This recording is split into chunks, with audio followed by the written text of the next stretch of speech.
بسم اللہ الرحمن الرحیم۔ بسم اللہ الرحمن الرحیم۔ السلام علیکم ورحمۃ اللہ وبرکاتہ۔ عزیز طلبہ، امید ہے بخیر و عافیت ہوں گے۔ تفسیر جلالین سورۃ النساء سبق نمبر 153 کے ساتھ آپ کے سامنے حاضر ہیں۔ آج کا سبق انشاءاللہ حرمت علیکم امہاتکم سے لے کر آیت نمبر 23 ان اللہ کان غفور الرحیمہ، چوتھے سپارے کے آخر تک ہوگا۔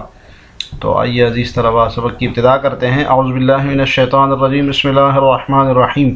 حرمت علیکم امہاتکم، تم پر تمہاری مائیں حرام کی گئیں، وبناتکم اور تمہاری بیٹیاں، واخواتکم اور تمہاری بہنیں، وعماتکم اور تمہاری پھوپھیاں، وخالاتکم اور تمہاری خالائیں، وبنات الاخت وبنات الاخ وبنات الاخت اور بھائی کی بیٹیاں اور بہن کی بیٹیاں یعنی بھانجیاں اور بھتیجیاں، وامہاتکم اللاتی ارضعنکم اور تمہاری وہ مائیں جنہوں نے تم کو دودھ پلایا ہے، واخواتکم من الرضاعۃ اور تمہاری رضائی بہنیں، وامہات نسائکم اور تمہاری بیویوں کی مائیں، وربائبکم اور تمہاری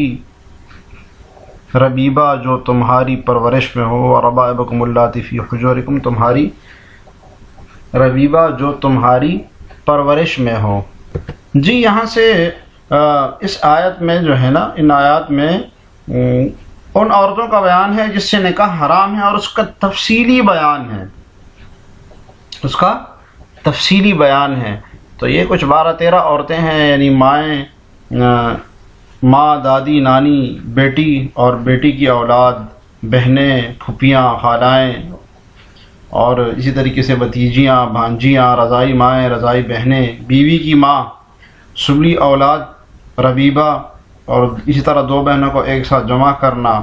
تو یہ ان ساری عورتوں کا بڑا تفصیل سے ذکر ہے اس آیات میں۔ اب ہم ذرا خلاصتاً دیکھتے ہیں کہ وہ کون سی خواتین ہیں، محرمات کیا ہوتے ہیں، اور وہ کون سی خواتین ہیں جن کے ساتھ نکاح کرنا درست نہیں ہے۔ تو محرمات نکاح، ان کو کہتے ہیں محرمات نکاح، یعنی ان عورتوں کے ساتھ حرمت علیکم امہاتکم، یہ مطلب اللہ تعالیٰ نے نکاح حرام قرار دیا ہے، تو اس لیے ان کو کہا جاتا ہے محرمات نکاح، نکاح کی محرمات۔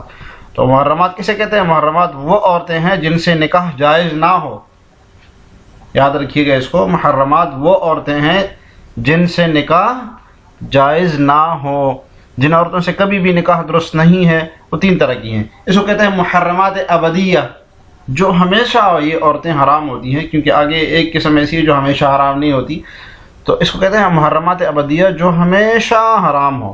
اس کی 3 قسمیں ہیں، ٹھیک ہے۔ پہلی محرمات نسبیہ ہے، جو نسب کے رشتے کی وجہ سے حرام ہیں، جیسے ماں، ٹھیک ہے، اس طرح دادی، بہن ہونے کی وجہ سے، بیٹی اپنی بیٹی ہے، پھوپھی، خالہ، پھوپھی والد کی بہن، خالہ والدہ کی بہن، بھتیجی، ٹھیک ہے، بھائی کی بیٹی، بھانجی، اسی طریقے سے بہن کی بیٹی۔ دوسرے نمبر پر محرمات رضاعیہ، جو رضاعت دودھ پلانے کی وجہ سے حرام ہو جاتی ہیں، تو جیسے رضائی بہن ہو گئی۔ اور تیسرا محرمات بالمصاہرہ، جو سسرالی رشتہ ہونے کی وجہ سے حرام ہو جاتا ہے، جیسے کہ ساس، اور اگر بیوی ہے اس کی بیٹی، تو یہ سسرال، یعنی سسرال بنا لیا، ایک سسرالی رشتہ بن گیا ایک خاندان سے، تو وہاں پر کچھ خواتین ایسی ہوتی ہیں جو حرام ہوتی ہیں۔ اور آخر میں جمع بین الاختین کی حرمت، یعنی 2 بہنوں کو ایک ساتھ جمع کرنا، 2 خالاؤں کو ایک ساتھ جمع کرنا، 2 پھوپھیاں ایک ساتھ جمع کرنا، یعنی ایسی 2 خواتین کو جمع کرنا کہ جن کے ساتھ آپس میں اگر ایک کو مرد بنایا جائے تو نکاح جائز نہ ہو، یہ بھی حرام ہے۔ تو آئیے اب عبارت دیکھتے ہیں صاحب جلالین کی، اب آپ کو سمجھنے میں آسانی ہوگی۔ جو حرمت علیکم امہاتکم ای تنکحوہن، یعنی ان کے ساتھ نکاح کرنا حرام ہے، ٹھیک ہے۔ اشارہ ہے کہ یہ حرام ہونا ایسی بات نہیں ہے کہ بالکل ہی حرام ہے یہ عورتیں، بلکہ اس طرف اشارہ کر دیا کہ ان کے ساتھ نکاح کرنا صرف حرام ہے، ٹھیک ہے، ان کے ساتھ صرف نکاح کرنا حرام ہے۔ تو ایسا ہوتا ہے، اس طرف بھی اشارہ کیا ہے کہ کسی چیز کی جو ہے نا ذات محل حرمت نہیں ہوتی. تو یہاں پر خواتین کی ذات جو ہے نا یہ محل حرمت نہیں ہے، بلکہ ان کے ساتھ نکاح کرنا جو ان کے ساتھ ایک فعل ہوتا ہے، جو فعل کرنا ہوتا ہے اس کو حرام قرار دیا جاتا ہے. وہ فعل کرنا حرام ہے اور وہ ہے ان کے ساتھ نکاح کرنا. بالکل ایسے ہی جیسے کہ شراب کی حرمت ہے. تو اب شراب کی حرمت جو ہے نا، شراب کا پینا حرام ہے، شرب الخمر، یہ فعل جو ہے نا یہ حرام ہے. اسی طریقے سے جو سور کی خنزیر کی جو حرمت ہے تو اس کو کھانا، اکل الخنزیر، یہ حرام ہے. ٹھیک ہے. وشملت الجدات من قبل الاب اب الام، اب والد یا والدہ کی طرف سے جو دادی ہوتی ہے وہ بھی، یعنی دادی اور نانی دونوں مراد ہے، وہ بھی اس میں شامل ہے، وہ بھی حرام ہے. وبناتکم وشملت بنات الاولاد وان سفلنا، تمہاری بیٹیاں، اسی طریقے سے بیٹی کی بیٹیاں، بیٹی کی اولاد، اس میں جو لڑکیاں ہوتی ہے، وان سفلنا اگرچہ نیچے جائے تو بیٹی کی پوتی نیچے چلتے جائیں، یہ سب حرام ہے. واخواتکم، اور تمہاری بہنیں، من جہت الاب، چاہے باپ شریک بہن ہو، اب الام یا ماں شریک بہن ہو. وعماتکم، اور تمہاری پھوپھیاں، ای اخوات آبائکم، یعنی تمہارے والدین، تمہارے والد کی بہنیں. واجدادکم، تو تمہاری دادا کی بہنیں یا جو آگے چلتے جائیں ان کی جو بہنیں ہوتی ہیں. وخالاتکم، اور تمہاری خالہ یا اخوات امہاتکم، یعنی تمہارے والدات کی بہنیں. وجداتکم، تمہاری اور تمہاری نانیوں کی بہنیں. تو یہ سب خالائیں ہوتی ہیں، ان کے ساتھ بھی نکاح جائز نہیں. وبنات الاخی، اسی طریقے سے بتیجیاں، بنات الاخی بھائی کی بیٹی بتیجی ہو گئی. وبنات الاخت، اور بھانجیاں بہن کی بیٹی. تو یہ محرمات ابدیہ میں سے محرمات نسبیہ جو ہے نا اس کا بیان چل رہا ہے. وتدخل فیہن بنات اولاد، ان کے اولاد کی بیٹیاں بھی شامل ہیں اس میں، یعنی بتیجی ہے اس کے آگے سے اولاد ہے وہ بھی شامل ہے. وامہاتکم، اور تمہاری وہ مائیں، التی ارضعنکم، جن سے تم نے دودھ پیا ہے. قبل استکمال الحولین، 2 سال سے پہلے. 5 رضاعات، کم از کم 5 بار دودھ چوسا ہو. کما بینہ الحدیث، کہ حدیث شریف میں آتا ہے. جی قبل استکمال الحولین، 2 سال کے پورا ہونے سے پہلے میں اشارہ ہے اس مسئلے کی طرف جو کہ چاروں ائمہ کے ہاں اجماعی مسئلہ ہے کہ رضاعت کی جتنی مدت ہے نا اس کے درمیان اگر دودھ پیا ہو تو وہ حرمت کا سبب بنے گی. رضاعت کے بعد اگر پی لے تو وہ حرمت کا سبب نہیں بنے گا. اور ظاہر ہے وہ اکثر حضرات کے ہاں 2 سال ہے، امام صاحب کے ہاں 2.5 سال ہے. 5 رضاعات، 5 بار دودھ یعنی چوس لیا ہو، پستان منہ میں لے کے اس نے دودھ پی لیا ہو تو حرمت رضاعت شامل ہو جائے گی، کم از کم 5 مرتبہ. تو امام شافعی اور امام احمد کا یہ والا قول ہے جس صاحب جلالین نے بیان کیا، ٹھیک ہے نا، 5 رضاعات والا. تو لیکن امام صاحب کا قول یہ ہے اور امام مالک کا کہ مطلق رضاعت جو ہے نا، مطلق رضاعت جو ہے وہ بس حرمت کے قائل ہیں. مطلق یعنی چوس لینا، اگرچہ حضرات کہتے ہیں والا بمصۃ واحد، اگرچہ ایک بار ہی چوس لیا تو پھر بھی حرمت رضاعت ثابت ہو جائے گی. کہ ما بینہ التی، جیسے کہ حدیث شریف میں آیا ہے. یہ 5 رضاعات کے اوپر دلیل لائے ہیں جو امام شافعی کی دلیل ہے. تو حدیث شریف میں آتا ہے، مسلم کی روایت ہے، لا تحرم المصۃ والمصتان، ٹھیک ہے، کہ ایک بار چوسنا 2 بار کا چوسنا حرام نہیں قرار دیتا. واخواتکم من الرضاعۃ، اور تمہاری رضائی بہنیں. والحق بذلک بالسنۃ البنات منہن. یہاں سے صاحب جلالین بتا رہے ہیں کہ رضائی حرمت جو ہے اس میں صرف ایک رشتے کا بیان کیا گیا، اخوات، تو یعنی بہنیں، رضائی بہنیں، اس کا ذکر ہے. تو صاحب جلالین بتا رہے ہیں کہ حدیث میں اس کے ساتھ اور بھی خواتین شامل ہیں، مثلا بیٹی، تو جس کو موتوا یعنی بیوی نے جس کو دودھ پلایا ہو تو وہ رضائی بیٹی بن جائے گی. اس طریقے سے خالہ، پھوپھی اور بیٹی کی بیٹی، تو یہ سب، اور والدہ، تو وہی والا مسئلہ بیان کر رہے ہیں. وَالْحَقُ بِذَلِكَ بِسُنَّةِ الْبَنَاتُ مِنْهُنَّ، اور اس کے ساتھ بیٹیاں بھی ملحق ہے، وہ سنت سے وہ ثابت ہے. اب رضائی بیٹی کون ہے؟ وَهُنَّ مِنْ أَرْضَعَتْهُنَّ مَوْتُوَتُهُ. رضائی بیٹی وہ ہے جس کو اس کی موتوا نے دودھ پلایا ہو، یعنی موتوا یعنی اپنی بیوی جو ہوتی ہے وہ اگر کسی لڑکی کو دودھ پلائے تو وہ بھی رضائی بیٹی بن جائے گی. والعمات والخالات وبنات الاخی وبنات الاخت منہا. اسی طریقے سے اس میں جو ہے نا پھوپھیاں، خالائیں، بنات الاخی بتیجیاں اور بھانجیاں، یہ بھی رضاعت کے حکم میں شامل ہو جاتی ہے، کیونکہ حدیث شریف میں آیا ہے تو صاحب رنر اس پر دلیل پیش کر رہے ہیں کہ یہ 5 خواتین کیوں شامل ہے، تو اس کے اوپر دلیل دے رہے ہیں کیونکہ حدیث میں اس کی تفصیل ہے کہ یحرم من الرضاع ما یحرم من النسب، کہ رضاعت سے اسی طرح حرمت ثابت ہوتی ہے جو نسب سے ثابت ہوتی ہے. تو یہ سب باقی خواتین جو ہے پھوپھیاں، خالائیں، بھتیجیاں، بھانجیاں، یہ نسب میں بھی چونکہ حرام ہوتی ہے، اس لیے رضاعت میں بھی اگر انہوں نے دودھ پی لیا تو پھر بھی حرام ہوگی. رواه البخاری و مسلم. و امہات نسائکم، اور تمہاری عورتوں کی مائیں یعنی ساس، اور ربائبکم، اور وہ ربیبہ جس کو تم پالتے ہو. جمع ربیبۃ وہی بنت الزوجۃ من غیرہ، یہ ربائب ربیبہ کی جمع ہے، وہ بیوی کی بیٹی کو کہتے ہیں، من غیرہ جو کسی اور سے ہو، یعنی وہ کسی خاتون سے مرد نے شادی کر لے، اس کے ساتھ اس کی پہلی سی بیٹی ہے اور وہ کسی اور مرد سے ہے، اس کو اپنی پرورش میں لے لے تو اس کا بتا رہے ہیں، اس کو ربیبہ کہتے ہیں، اس کے ساتھ بھی نکاح جائز نہیں ہے.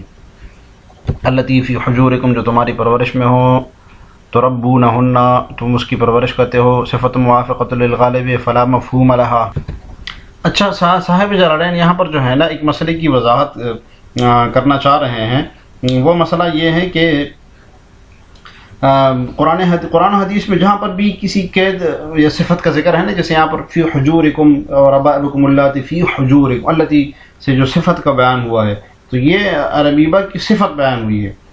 تو فرماتے ہیں کہ جو قرآن کریم میں جہاں پر بھی صفات کا ذکر ہے نا تو اس کا ما سوا اس سے خارج ہوتا ہے. جیسے یہاں پر ربائب اللاتی فی حجورکم، وہ ربیبہ جو تمہارے پرورش میں ہو، تو اس کا مطلب ہے کہ اس سے وہ والی ربیبہ خارج ہو گئی جو پرورش میں نہ ہو، تو اس کے ساتھ نکاح جائز ہونا چاہیے. تو اس کا جواب مفسر دے رہے ہیں کہ بھائی تربونہن صفت موافقۃ للغالب، یہ صفت موافقت کی صفت ہے، احتراجی صفت نہیں ہے بلکہ موافق صفت ہے للغالب، کیونکہ غالب عموماً ایسے ہی ہوتا ہے کہ جو ربیبہ آتی ہے تو شوہر کی پرورش میں ہی آ جاتی ہے. ایسا نہیں ہے کہ جو ربیبہ شوہر کی پرورش میں نہیں ہے اس کے ساتھ نکاح جائز ہو جائے گا. اس لیے بتایا فلا مفہوم لہا، اس لیے مفہوم مخالف کا اعتبار نہیں ہے. تو چاہے پرورش میں ہو چاہے نہ ہو، دونوں صورتوں میں ربیبہ کے ساتھ نکاح جائز نہیں ہوگا. من نسائکم اللاتی دخلتم بہن، یعنی ان عورتوں سے تمہاری وہ ربیبہ ہو جن کے ساتھ تم نے دخول کیا ہے، ایجا جن کے ساتھ تم نے نکاح کیا ہے، ای جامعتموہن یعنی جماع کیا ہے، خلوت صحیحہ کی ہے. فإن لم تكونوا دخلتم بهن، اگر خلوت سے اگر تم نے دخول نہیں کیا، فلا جناح علیکم، پھر کوئی حرج نہیں ہے، فی نکاح بناتہن، ان کی بیٹیوں کے ساتھ، اذا فارقتموہن، جب تم ان کے ساتھ جدائی اختیار کر لو.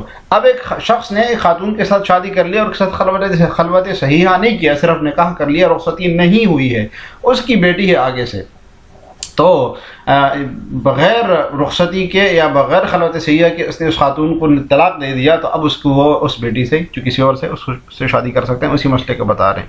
وحلائل ابنائکم الذین من اصلابکم، جو حلائل ابنائکم الذین من اصلابکم، اور تمہاری ان بیٹوں کی بیویاں جو تمہارے صلب سے ہو، جو تمہارے صلب سے ہو، یعنی مطلب کہ بیٹے کی بیوی کے ساتھ نکاح کرنا، تو یہ بھی مصاہرت والا ہو جائے گا. وحلائل، اور ازواج، اور تمہارے بیٹوں کی بیویاں، حلائل ازواج مراد ہے، الذین من اصلابکم جو تمہارے اصل بیٹے ہوں، ٹھیک ہے نا. بخلاف من تبینتموہم، بخلاف ان بیٹے کو جن کو تم نے منہ بولا بیٹا بنایا ہو، جو لے پالک جو ہوتا ہے اس کی بیوی کے ساتھ کر سکتے ہیں اگر وہ اس کو چھوڑ دے. فلکم نکاح حلائلہم، تو تمہارے لیے جائز ہے ان کی حلیلہ کے ساتھ نکاح کرنا.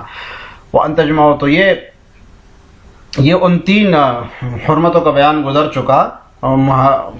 محرمات نسبیہ، جو محرمات ابدیہ ہیں نا، اس میں تو پہلے محرمات نسبیہ، پھر محرمات مصاہرت، اور پھر محرمات رضاعت، اور پھر محرمات مصاہرت.